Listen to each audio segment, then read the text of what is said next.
السلام علیکم پیارے بچوں، آج ہم پڑھیں گے علامہ اقبال کی مشہور نظم پرندے کی فریاد۔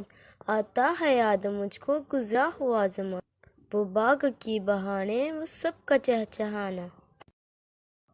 آزادیاں کہاں ہیں وہ اب اپنے خون سے لو کی، اپنی خوشی سے آنا اپنی خوشی سے جانا۔ لگتی ہے چوٹ دل پر آتا ہے یاد جس دم، شبنم کے آنسوؤں پر کلیوں کا مسکرانا۔ وہ پیاری پیاری صورت وہ کامنی سی مورت، آباد جس کے دم سے تھا میرا آشیانہ۔ آتی نہیں صدائیں اس کی میرے قفس میں، ہوتی میری رہائش اے کاش میرے بس میں۔ کیا بد نصیب ہوں میں گھر کو ترس رہا ہوں، ساتھی تو ہے وطن میں قید میں پڑھا ہوں۔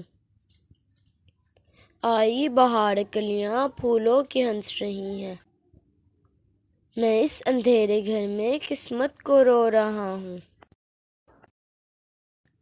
اس قید کا الہی دکھرا کسے سناؤں، ڈر ہے یہی قفس میں غم سے مر نہ جاؤں۔ جب سے چمن چھوٹا ہے یہ حال ہو گیا ہے، دل غم کو کھا رہا ہے غم دل کو کھا رہا ہے۔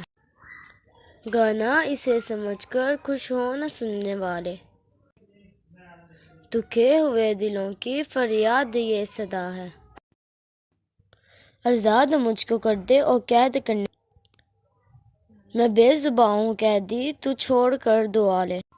پیارے بچوں، ہمیں اس کہانی سے یہ سبق ملتا ہے کہ ہمیں کسی بھی پرندے کو قید کر کے نہیں رکھنا چاہیے۔ آزادی سب کا حق ہے۔